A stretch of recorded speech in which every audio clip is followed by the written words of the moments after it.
We are live, presenting from a studio located somewhere in Fresno. That's why the backdrop looks a little bit differently. Part of our continuing series where we interview writers, reporters, columnists, anybody on the left, anybody on the right, as long as they can think clearly. And we want to provide information unedited and unaltered directly to you. With us today, it is our privilege to talk very briefly with Professor Danielle Allen of Harvard University. She's the James Bryant Conant University Professor and Director of the Allen Lab for Democracy Renovation. We found her through some of the other interviews. We always ask for recommendations. She was recommended to us by some other people, and she was courteous enough to take a brief moment to respond to some of our questions. Professor for Center of Ethics at Harvard University. Danielle Allen is the James Bryant Conant University Professor and Director of the Edmund and Lily Safra Center for Ethics at Harvard University. She's a recipient of the MacArthur Fellowship in 2001 and was elected to the American Academy of Arts and Sciences in 2009. In 2020, she won the Klug Prize for Achievement in the Study of Humanity, administered by the Library of Congress, that recognizes work in disciplines not covered by the Nobel Prizes. Her many books include widely acclaimed Our Declaration, a reading of the Declaration of Independence in Defense of Equality, and Cuz, The Life and Times of Michael A. This is how we found her. This was the book that was referred to us, Justice by Means of Democracy. Very recommended by some of the other people we interviewed. At a time of great social and political turmoil, when many residents of the leading democracies question the ability of their governments to deal with fairly and competently with serious public issues, and when power seems more and more to rest with the wealthy few, this book reconsiders the very foundations of democracy and justice. Scholar and writer Danielle Allen argues that the surest path to a just society in which all are given the support necessary to flourish is the protection of political equality, that justice is best achieved by means of democracy, and that the social ideals and organizational design principles that flow from recognizing political equality and democracy as the fundamental human well-being provide an alternative framework, not only for justice, but also for political economy. Allen identifies this paradigm-changing new framework as power-sharing liberalism.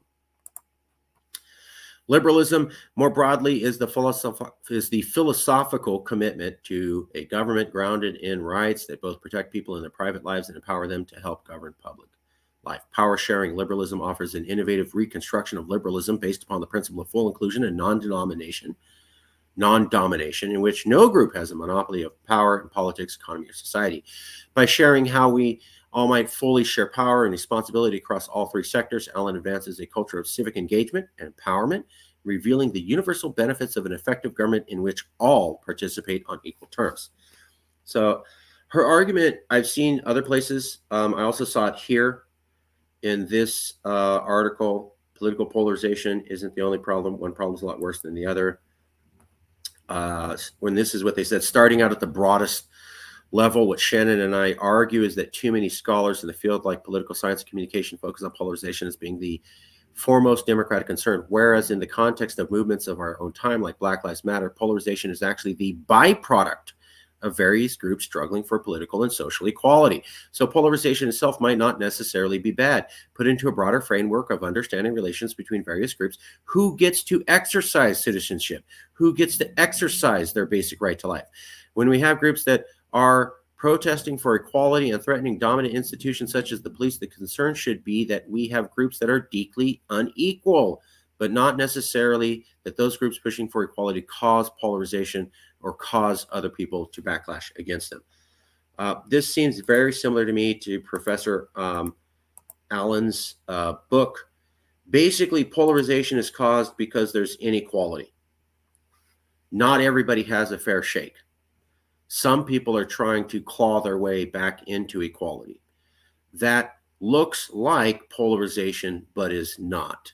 I think Della Belisario also did a white paper saying something like this, and that basically it was, if you look at the issue of gay rights, it was pushed by the left first, but then the right eventually took up the cause, and now gay rights isn't really as polarizing as an issue as it was like 10, 15 years ago.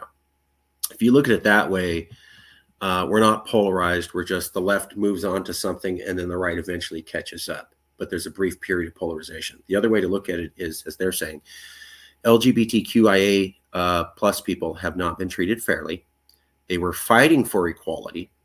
When they started to fight for equality, something they should have had, that upset conservatives. Conservatives fought back.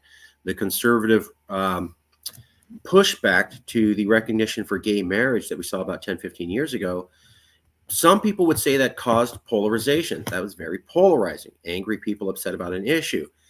But the issue was not that people just hated each other for no reason. It was that gay people were pushing for their rights. They hadn't been pushing for them as strongly or as successfully. When they're actually getting successful at getting the rights, that's when they're agitating mainstream society the most. So we don't actually have polarization. We have minority groups and disenfranchised groups who don't have equality and are fighting for it, and that seems to upset people. The other example is BLM, Black Lives Matter. African-American males and women have been shot by the police in improper circumstances for over a century. BLM exploded on the scene after Barack Obama stepped down at the end of his second term as the first African-American president. That's when it started to grow. So the issue of police shooting of African-American people had been around for a long time.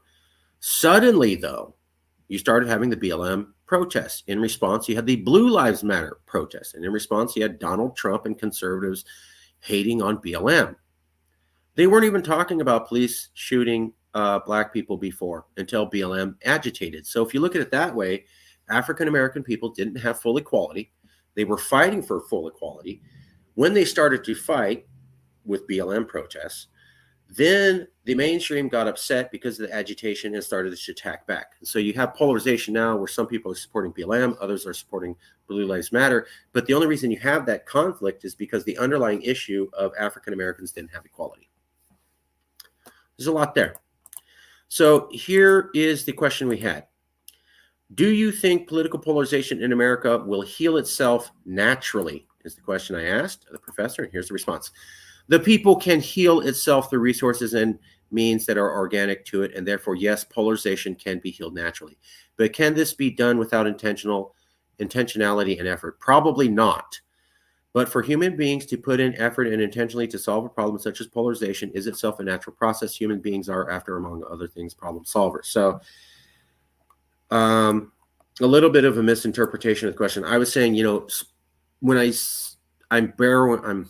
I'm boiling the question down to fewer words so that it's easier to respond to. But what I'm basically asking is the situation going to get better on its own? Will it just calm down? Come on, we've seen tough times and we got through it. And the professor saying, probably not. Can it be fixed? Sure, but it's going to have to be done with a lot of effort and intentionally.